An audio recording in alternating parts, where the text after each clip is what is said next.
O vídeo de hoje é sobre diversificação, é sobre como montar uma diversificada carteira de investimentos, né? Do jeito certo, de um lado sem pulverizar demais, do outro também sem correr riscos desnecessários e tudo isso com um passo a passo muito prático que com certeza vai te ajudar a tomar as melhores decisões possíveis. Então presta muita atenção no que tá por vir e já comenta aqui, hoje, antes de assistir esse vídeo, como é que você diversifica a sua carteira de investimentos.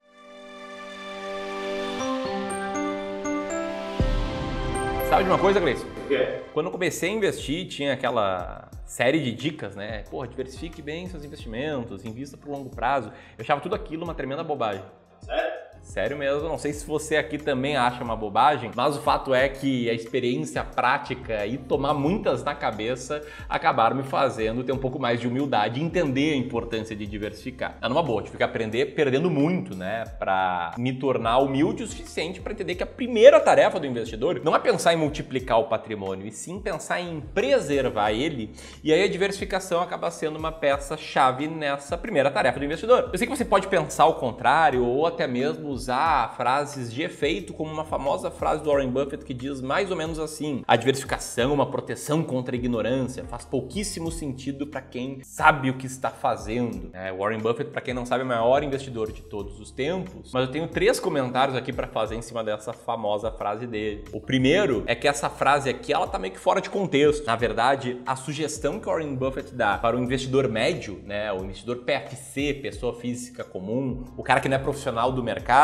é diversificar bastante, né? A carteira de investimentos que ele sugere, que seria ideal para a maioria das pessoas, é 10% renda fixa e 90% ETFs que repliquem o S&P 500. Que, em outras palavras, significa diversificar bastante a sua carteira dentro, é claro, né, da classe de ativos ações. O segundo ponto, ao concentrar os seus investimentos, sim, você aumenta o potencial de retorno, né, de algum acerto, mas também aumenta o potencial de 1, 2 ou 3 erros na tomada de decisão destruírem o seu patrimônio. E assim, numa boa, tá? No mundo de investimentos, erros são mais comuns do que acertos. É mais comum você ver uma ação que você comprou cair 50% do que ver uma ação se multiplicar por 10 vezes. E mais, tá? Mais da metade das ações, aqui olhando, né, para a bolsa norte-americana, teve uma performance muito ruim, tá? Pior do que deixar o dinheiro parado em caixa. Claro, muitas ações performaram muito bem, é o que a última barra da direita desse gráfico mostra, mas o ponto é que dependendo do quão concentrado ou do quão não diversificado você tá, um erro pode fazer quebrar banco. E muitas vezes, o que está por trás de um erro é uma ação que você acredita muito, né? Quantos investidores não acreditavam muito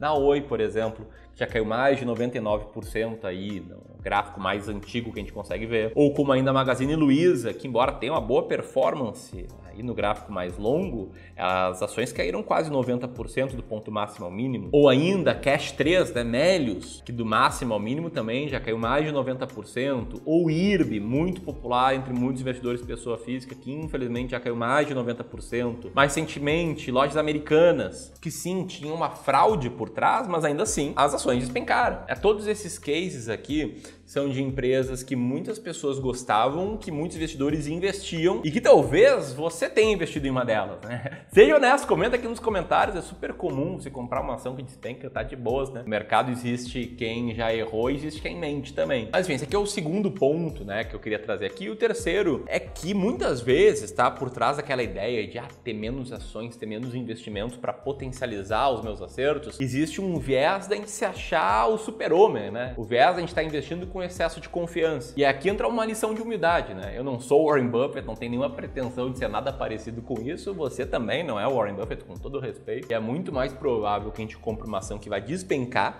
cair 60%, 70%, 80% do que comprar uma ação que vai subir 10 vezes, 20 vezes, enfim, vai trazer um retorno astronômico. Isso tudo porque o mercado funciona de forma totalmente imprevisível e é daí que entra a importância de você diversificar adequadamente seus investimentos. Independentemente do cenário, existem vários fatores que podem ter já mexido na sua carteira e que podem potencialmente mexer na sua carteira no futuro, como, por exemplo, o mercado nacional, a criação de empregos, a inflação no Brasil, a inflação no mundo, a economia global, que muitas vezes sofre com coisas imprevisíveis, como uma pandemia, como uma guerra, né, como foi a guerra aí, ou está sendo a guerra entre a Rússia e a Ucrânia, enfim, o cenário político, o cenário fiscal, oscilação do dólar, uma imensidade, infinidade de coisas que podem mexer com a sua carteira e que você não controla. E por você não controlar, você não pode fazer nada a respeito disso, a não ser, claro, montar uma carteira que, num cenário muito ruim, vai estar te protegendo aí de forma adequada. Ou seja, comprar um seguro antes, né, de bater o seu carro. E olha que os exemplos que eu dei aqui, eles se referem a um negócio chamado risco de mercado,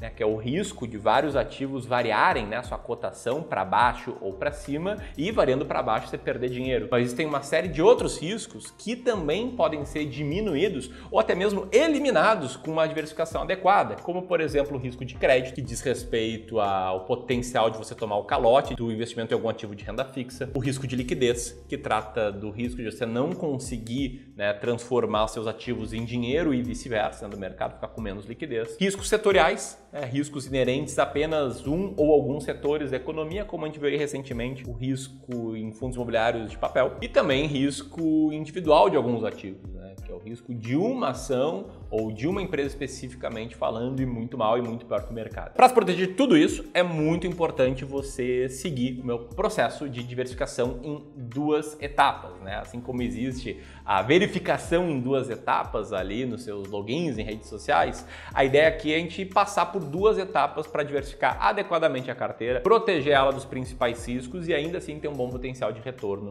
no longo prazo. Eu vou te mostrar elas agora, mas se você está gostando da explicação até aqui, te convido a apertar no botão de inscrição, apertar no sininho, se inscrever aqui no clube, virar mais um clubista e quem sabe aí nos ajudar a passar da marca de 1 milhão de inscritos. Vamos lá? A primeira etapa aqui é sobre diversificação entre classes. Eu já vou te explicar tudo isso, mas primeiro um rápido contexto. Eu, Ramiro, sou cofundador do Clube do Valor, que é uma empresa que trabalha orientando clientes a investir melhor para a conquista da liberdade financeira. Em alguns casos, a gente dá recomendações personalizadas, né, do que um cliente tem que fazer, citando aqui o nosso serviço de Wealth Advisory. Em outros casos, a gente toma as decisões no nome do cliente. A gente tem um contrato em que a gente pode comprar e vender ativos em nome do cliente. Aqui falando de serviço de gestão, né? Serviço de Wealth Management. Bom, para prestar ambos os serviços, a gente precisa ter muita responsabilidade naquilo que a gente está fazendo. E como isso requer muita responsabilidade, o que a gente fez aqui foi seguir um método, uma estratégia de investimentos que tenha sido testada no tempo. E essa estratégia é a mesma que eu vou propor que você use aqui, que é a estratégia de alocação de ativos. Comprovadamente, como nesse estudo aqui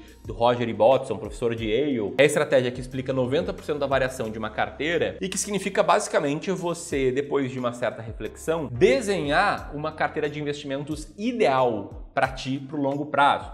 Isso é já entendendo seu perfil de investidor, seus objetivos financeiros, sua tolerância ao risco, seu objetivo de retorno. E por desenhar uma carteira, o que eu me refiro aqui? A entender qual seria a melhor composição entre diferentes classes de ativos, né? Entre diferentes grupos de ativos que possuem a mesma característica. Aí entra um problema, né? Quais classes de ativos escolher? Aqui no Clube do Valor a gente basicamente trabalha com 6 diferentes classes de ativos, tá? 3 de renda variável e 3 de renda fixa. As 3 de renda variável são ações brasileiras, que aqui o foco é ter participação em negócios ligados à nossa economia. Ações norte-americanas, que também tem como foco ter participação em negócios, mas de forma já dolarizada numa economia mais madura, que é os Estados Unidos. E imóveis, que aqui a gente usa os fundos imobiliários para cumprir esse papel dentro da carteira, né? Que a ideia aqui é ter exposição ao mercado imobiliário como um driver, né, para geração de renda previsível, renda recorrente. Em renda fixa, a gente pensa em 3 diferentes classes de ativos. Tá? Primeiro, renda fixa pós-fixada, que são títulos ligados à taxa Selic ou ao CDI. Segundo, a renda fixa pré-fixada, que são títulos que a gente compra já prefixando, né, a taxa de retorno futura no momento da compra desses títulos. E renda fixa atrelada à inflação, né, que são ativos atrelados à inflação para servir como uma proteção direta, né, a um cenário de inflação mais alta. Bom, tendo 6 diferentes classes de ativos, a gente consegue fazer uma série de diferentes composições dessas classes para uma carteira de longo prazo. As que a gente mais gosta, as que a gente entende ter um bom potencial de relação de risco e retorno, são as seguintes. Modelo equilibrado, que é o modelo com 30% de peso em renda variável e 70% de peso em renda fixa, dessa composição aqui. O modelo balanceado, que possui um peso maior em ativos de renda variável, 45% e 55% de renda fixa,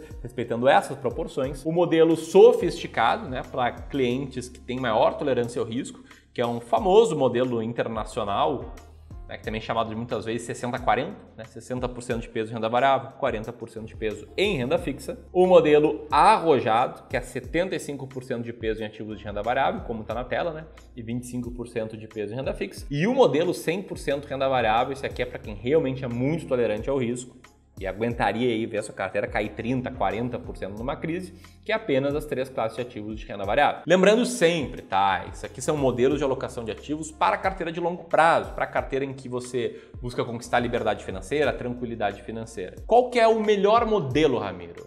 Na verdade, o melhor modelo não existe, tá? Para cada pessoa existe um melhor modelo, por quê? Porque você tem que escolher algo que respeite a sua tolerância ao risco, que respeite os objetivos de retorno. Então, se é uma pessoa que fica muito nervosa, se um fundo imobiliário da sua carteira cai 30%, opa, seu modelo tem que ser um modelo mais para a linha do balanceado, ali com menos peso em renda variável, em que um fundo imobiliário não vai ser um peso muito grande na tua carteira. Se você é um cara mais arrojado, que lida bem com risco, que está mais vacinado, né, nos vai e vens de mercado, aí pode ter um modelo mais perto do sofisticado, ou do arrojado, ou do 100% renda variável. Enfim, o ponto é que cada pessoa é única, e ao seguir essa etapa, tá, ao definir a sua alocação de ativos ideal, você tem um bônus maravilhoso que você leva junto com isso, que é saber exatamente o que comprar e também o que vender. Porque a ideia aqui é de 3 em 3 meses, você vender um pouco das classes de ativos que estão com peso maior do que o peso ideal na sua alocação de ativos e comprar aquelas classes de ativos que estão com peso menor do que o ideal. Então você vai estar sempre se forçando, né, a comprar na baixa e a vender na alta. E aqui tem um ponto muito importante, tá? Definir a carteira ideal de longo prazo é uma das primeiras tarefas que todo investidor tem que fazer, que todo investidor tem que seguir. Aqui no Clube do Valor, sempre que a gente está começando um trabalho com um cliente de wealth, a primeira coisa que a gente faz é uma análise da carteira que esse cara aqui já tem e uma análise do perfil desse cara para ver se a carteira dele está adequada para o perfil dele. E muitas vezes não está. Tem muito cara conservador com uma carteira muito arrojada, tem muito cara arrojado com uma carteira conservadora, tem muito cara com um monte de porcaria em carteira, né? Um monte de COI, fundos com taxas altíssimas, um monte de tranqueira mesmo. Essa nossa primeira etapa, então, passa por entender qual a melhor carteira para cada um dos nossos clientes, tá? E o ponto legal é que se você tem mais de 500 mil, né? 500 mil, 1 milhão, 2 milhões, 5 milhões, 10 milhões e quer entender como é que a gente investiria em seu nome, a gente está com vagas abertas para sessões de análise e diagnóstico de carteira. É muito simples de solicitar a sua, só apertar nesse botãozinho aqui, preencher o rápido formulário que alguém da minha equipe vai entrar em contato contigo. Mas enfim, tudo isso aqui é para a primeira etapa, tá? Para desenhar a sua carteira ideal. Ainda tem a segunda etapa da diversificação, que é diversificar dentro das classes de ativo. Depois de entender qual a sua alocação ideal, chega a hora de você escolher os ativos que você vai usar aí dentro de cada classe. Na parte de renda fixa, por exemplo, isso é um pouco mais direto ao ponto, né? Você pode escolher entre investir em títulos públicos, né, como esses títulos aqui da plataforma do Tesouro Direto, alguns da classe pré-fixado, os tesouros Selic, né, são pós-fixados e o tesouro IPCA+, são atrelados à inflação. Você pode também escolher ativos de crédito privado, né, como CDBs, de bancos, né, como os que estão na tela aqui. Aí pode ver que tem alguns CDBs que rendem 110% do CDI, né, são os pós-fixados, outros que rendem uma taxa de 13,82% ao ano, que são os pré-fixados, e uns que rendem uma taxa, né, mais IPCA, que são os atrelados à inflação. E aí aqui, né, quanto mais longo for o vencimento e mais arriscado for o banco, maior vai ser sua taxa de retorno. Ponto muito importante é contar com a garantia do fundo garantidor de crédito, que garante aí te ressarcir em até R$250 mil o valor que você investiu numa CDB, ou numa LC, ou numa LCI, ou numa LCA, enfim, todos os ativos estão aí na tela, de um banco ou de uma instituição financeira que quebrou. Então, se você comprou ali no exemplo que eu mostrei, um CDB do Paraná Banco e o Paraná Banco quebra, você pode contar com a garantia do FGC para ser reembolsado. Bom, você pode também fazer um mix, né? Investir um pouco em títulos públicos e um pouco em títulos de crédito privado, que acaba sendo o que a gente faz aqui no Clube do Valor. Depende muito de caso a caso, né? Um cliente um pouquinho mais jovem, tem um prazo mais longo pela frente, a gente pode colocar ativos um pouquinho mais longos. Em outros casos isso é um pouco mais difícil, mas o ponto é que aqui entra aquela lógica de você escolher, né, quais ativos vai colocar. Seria meio que dizer que a primeira etapa é definir qual vai ser a formação do teu time, vai ser um 4-4-2. E a segunda etapa é escalar, né? Qual vai ser o lateral direito, qual vai ser o zagueiro central, qual vai ser o cabeça de área, qual vai ser o lateral esquerdo. E em renda variável, Ramiro, Bom, renda variável, fiz um vídeo inteiro falando sobre quantas ações você deveria ter em carteira, mas num grande resumo, tá? Tem um estudo do Joe Greenblatt, autor do livro A Fórmula Mágica de Joe Greenblatt, que mostrou que o ideal seria ter algo entre 16 e 32 ações, onde você elimina aí a maior parte do risco não sistemático, tá? Risco não sistemático é o risco que você corre por conta de algum evento que não tem a ver com o sistema inteiro. É tipo a Oi, né? A Oi, as ações viraram pó, enquanto as ações da Telefônica, de código VIV23, não viraram pó. Quer dizer, não foi o setor que implodiu, foi a empresa ali que tomou más decisões, se endividou, enfim, e implodiu. Então aqui no clube a gente diversifica em 20 diferentes ações. Em ações norte-americanas, tá? Na maioria dos casos a gente simplifica aqui e compra apenas um ETF de código IVVB11 que replica o índice S&P 500. Então com uma compra a gente está diversificando em 500 diferentes empresas lá norte-americanas e também tá expondo parte da nossa carteira à moeda forte, ao dólar. E por fim, em fundos imobiliários, dependendo da estratégia, a gente diversifica entre 10 ou 15 diferentes FIIs. Na maioria das vezes, 15 diferentes fundos imobiliários, né, escolhidos de acordo com os nossos estudos aqui, que priorizam fundos mais descontados. São fundos que têm um pouquinho mais de risco, mas têm maior potencial de retorno também. Aí entra um grande ponto, tá? Ramiro, como é que eu vou fazer para acompanhar tudo isso? E a resposta é que você não precisa necessariamente acompanhar tudo. A gente gosta aqui de usar estratégias sistemáticas, baseadas em números, quantitativas, para te mostrar quais ações comprar, quais fundos imobiliários comprar e quando vender. E é assim que a gente faz para tomar as decisões aí de seleção de ações e fundos imobiliários para os nossos clientes. Se você quiser entender um pouco mais sobre as nossas estratégias, vou deixar aqui um link falando sobre como montar uma carteira de investimentos, um vídeo um pouquinho mais longo, mais completo. E aqui também link de um vídeo bem complementar a esse. Por fim, se você quiser ter a sua carteira analisada pela gente e tem um patrimônio já um pouco maior, pode apertar aqui. Tamo junto? Se você gostou desse vídeo, deixa o like. Um abraço e até mais.